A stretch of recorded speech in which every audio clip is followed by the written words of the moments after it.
This discussion today is a very, very critical one because it points on something happening in our land, in Igbo land. And I want to use this medium to speak to us, especially our people who are living very careless lives and or living very arrogantly or giving no care to whatever action they take and whatever thing they do. You see, this life of carelessness can be very detrimental to not just us alone, but to the future generations. This is an emergency in our system. This is an emergency in our land. The story I'm about to tell you now, right now, is something that is very disturbing. A true life story happening right now as I speak with you. I was discussing with my friend, who is from Imo State, and she was telling me about a very, very disturbing issue going on in her family. And of course, we are from the same Imo State, Owerri, so I could relate to what she was talking about, what she was telling me and talking about. But I have not really experienced it in my family. I know that in my family, we have some people based on the war and some carelessness or some deflecting of some of our women. They get themselves having relationship, sex with most of these houses and Fulanis because of money. You know what the slave masters do is that they put you in a situation where you would become very vulnerable to anything. The reason why poverty is prevalent in Africa is because the colonial masters have decided to put us in the situation in which we would always, stoop low for anything. So when they throw the crumbs, we rush at the crumbs. And they utilize some people whom they make very rich amongst us, the politicians, the businessmen, and all of that. That is why they are holding on strongly to capitalism. They give the masses little opportunities, but they control the resources. This is very, very critical. This story is very, very critical. And I want every Igbo person or anybody from Igbo land to be very, very careful and conscious and very concerned about this matter because it is not just pertaining to this particular family, it also concerns every one of us. It is very dangerous because it will spread to our area with time. Now, she told me that her father married a particular Hausa lady. She doesn't know, Hausas and Fulanis, wherever they are in the north is their home. So whether from Katsina, whether from wherever, whether from, Sokoto, Benue, and all of that, anywhere they are is theirs. They belong to the house, they are Hausas, so they belong anywhere, and the Fulanis are everywhere, all over the north. And you should understand that they operate in a way based on their religion and their tradition, what has been taught them by their motivator Osman Danfodio, and even their Quran and their leader Muhammad, who have taught them that whatever the case be, they must conquer lands, convert the people. If they refuse to be converted, they kill them, they capture them, they turn them to slaves, they take their children as their booty, they take their wives, or they marry off their wives to themselves and take over their lands, kill their men, subjugate them, put them under tax, collect tax from them. And that's what they have been doing to us. What they did to us using Nigeria as proxy is to, put us in a situation where we'll be subject to them. We pay taxes. Igbo land is paying more taxes through roadblocks and different things happening in Igbo land. Serious taxing of the people, yet the people are not given the opportunity to make very much. They put you in a situation where you don't make very much and you have to go to another land to make what you have to make, and then find yourself in a situation, a beggarly situation, a situation of begging and always looking for and thinking that you have to do anything to survive. That is the situation. And this has affected most of our ladies so that they have gone into prostitution, they have become very careless, they have become very loose, that they fall for the big shots in the north who have the money to throw around, give them properties in Abuja, and give them what they want. And they make babies with these girls, and these are women. So along the line of my discussion with my friend who is from Owerri, also I'm all from Owerri, Biafra land. We are from the same, place. And she told me that her father got married to a Hausa lady who actually brought a son she had with a Hausa man, you know, to his house. So he got married to this Hausa lady who already has a son with a Hausa man. and they separated, and he now married this lady. Now the lady coming to the house, along the line, the lady also died. The Hausa lady died, so he is taking care of the son, and the lady is late, and he's now going to remarry, and so he remarries and marries the mother of my friend. That is a Biafran. She's also from Owerri, also a Biafran. Now, but this man has taken the responsibility of training this boy who is from the north, who is a Hausa, and he also is having children with his new wife, who is a Biafran, and together they have 7 children. And these 7 children, 2 of them are boys, the others are girls or ladies, which of course my friend is part of. Now, along the line, the mother of my friend died. The father died first, leaving the Hausa boy with the mother and everyone, still training all the children. And then along the line also, the mother died. Now, but the problem here is that the will that the man made has the Hausa boy as the one who inherits the house in the village, in the compound in the village. Now, my question here is, and my concern becomes, how can someone having children from his Biafra partner decide to will his property in the village to someone who is from the north, having his own father and his mother from the north? And so they are not. And so, having lost her mother and her father, they have to deal with the boy in their midst, who is now having, as in the will, the right to the house in the village. Whereas her 2 brothers, first one, the second one, and all of them don't have a right to that building as the guy has, because in the will, he is the one who has been given that property. And of course, you know that will stands, however it is. When you go to the courts, the will of the person at their death is supreme. It takes control, no matter the sentiment. The will must be respected. And so the family, my friend and her siblings, have to deal with this. I was asking her, and I asked her, I said, how can the family come in? How can the community come in? How can the chiefs and everybody come in? Because if he's exuding control and power, and the community, according to you, is seeing him as the first son, then where is this all coming from? Because he cannot be the first son when your father has a true son or sons who are from Biafra land and having daughters also from Biafra land, from the same mother, a Biafran, the same father, Biafran. You cannot take someone who is a Hausa, even if you marry the wife. At the point of death, the Hausa woman is no more his wife because she's dead. Because death parts the 2 of you. At the point of death, you are separated. So it is his responsibility anyways to take care of the boy, but not giving the boy the right to the family house in the village that belongs rightfully and naturally to his own children from his Biafran wife. That is depriving them of their heritage, because the Hausa boy is also supposed to have a heritage in his father's house in the north. So giving him a control in Biafra land is an error. It's what we call error. And this is very crucial and fundamental, and this becomes a very disturbing issue that have to be dealt with. Now, her father is late, her mother is late, the siblings are there. They have to deal with the issue of their heritage. Their father's error now stands in their way. That is why we have to be very careful with things we do.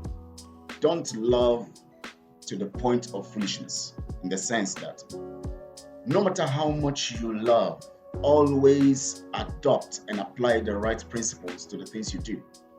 Because love is a product of emotion. And when love is not utilized in the realm of the senses, it becomes disastrous in its application and the result that comes from it. The man, quite all right, loves the boy and maybe he and their wife, they love him and they didn't see the danger of giving him something that belongs to the rightful heirs, the children who are born from the same woman, from the same land. They gave out that to somebody who is a foreigner. Now the children have to deal with this. Now I asked her something. I said, what about the family, the chiefs, the traditional rulers, the Eze, and everybody in the community? And she said that in their family, in that community, those who are truly indigenous are few. Those who are not indigenous are more than those who are indigenous. I was shocked. I said, what do you mean?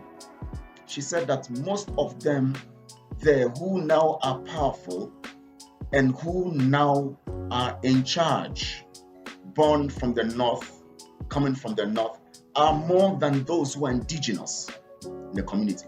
And they are the ones in charge and making the rules and commanding the show. My God, this shocked me.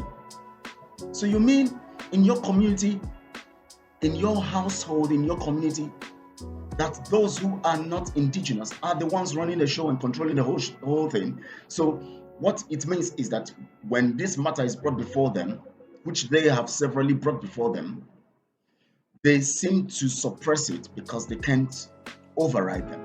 They are in control. At what point did our people begin to make such kind of expensive error? How can you, this dream, in your widest dream, think that you can ignore your culture, your tradition, your heritage, and decide to adopt a foreign system to corrupt your originality?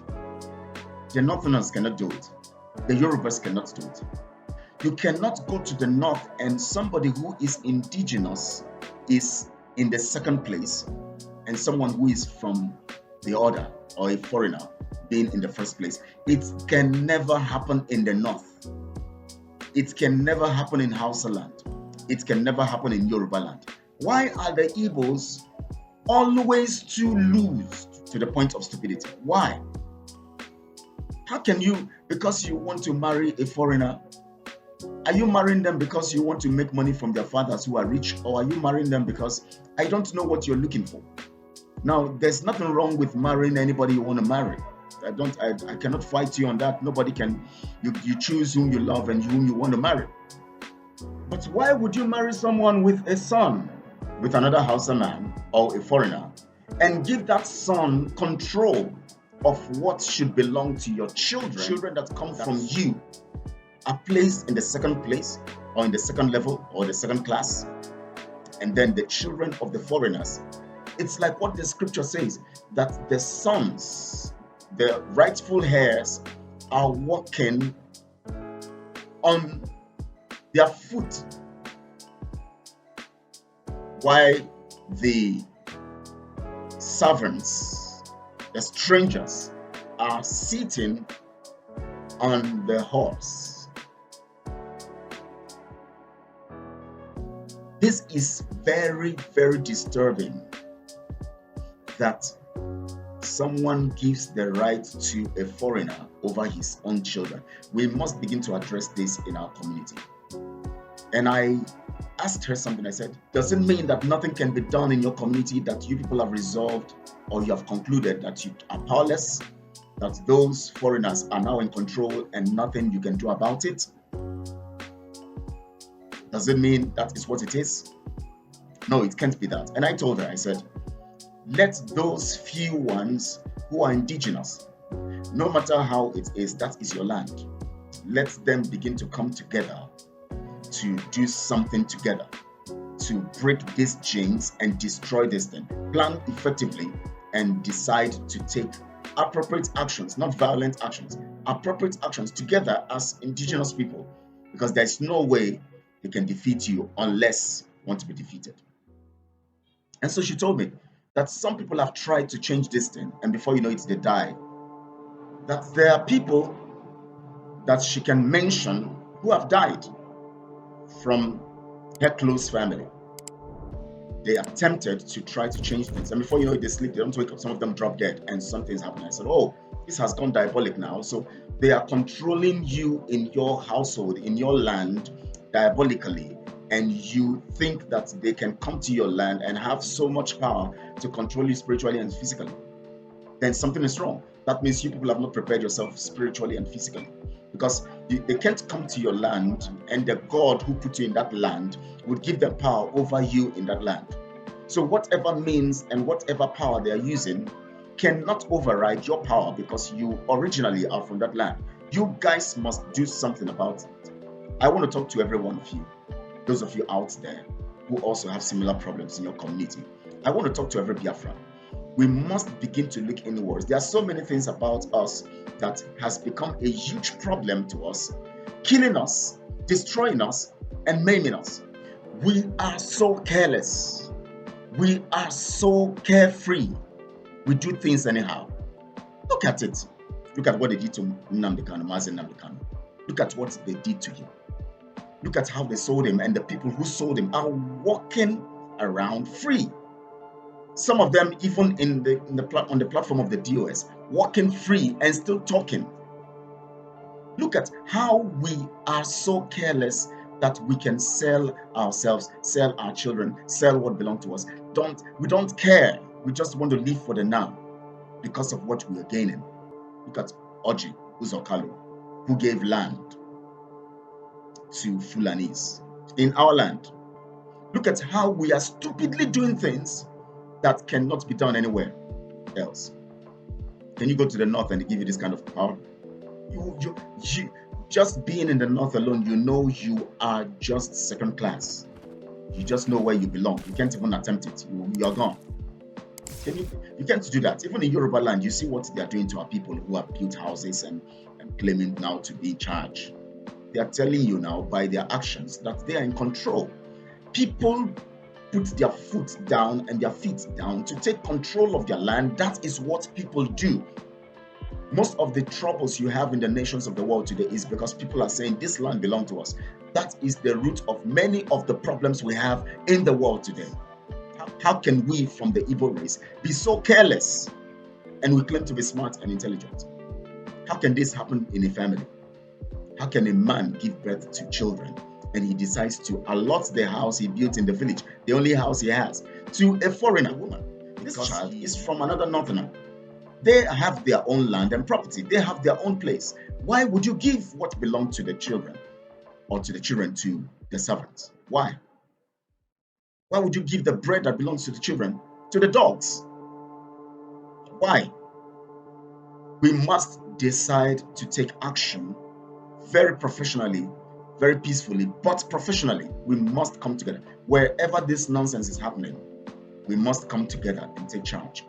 We can't have foreigners controlling us, controlling our resources, controlling our children, controlling our lives, and then you go to their land, they still control you.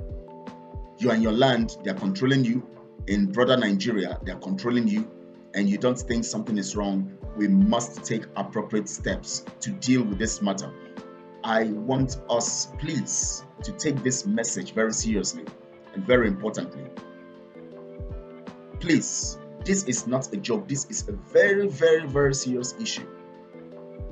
In another broadcast, I will still talk about this matter in a broader way so that we will begin to look at these things. We must begin to arrest the evil going on in our land and the errors that we have committed. We need to correct them. You can't get freedom without correcting these things. That is why we are still struggling.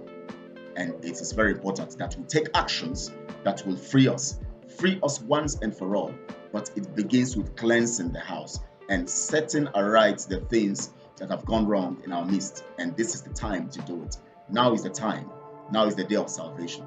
And please, I want to talk to you out there. If you have not subscribed to this channel, please subscribe to this channel. It is very important. It helps us to spread this message. Important messages like this would go far if you subscribe, because when you subscribe, it opens us up to the people that are connected to you, and they also would watch what you are watching, and then they will hear the message and hear the news and be part of it. So please subscribe to it. Please like this video, also share on all your social media platforms. That's how people will be prompted to be part of it. And I want to thank you for joining. We are going to be talking more on this matter. It's very, very critical. It's making me so sad and angry. But if we don't do anything, no matter how sad and angry we are, we will not get the change we desire. In 2014, we must begin to do the right thing and get the right result. We must change the course of our destiny and take actions and deal with the errors that we have committed, the wrongs we have done, and the mistakes, and take a new chapter and deal with circumstances and situations in the way they should be and get the result.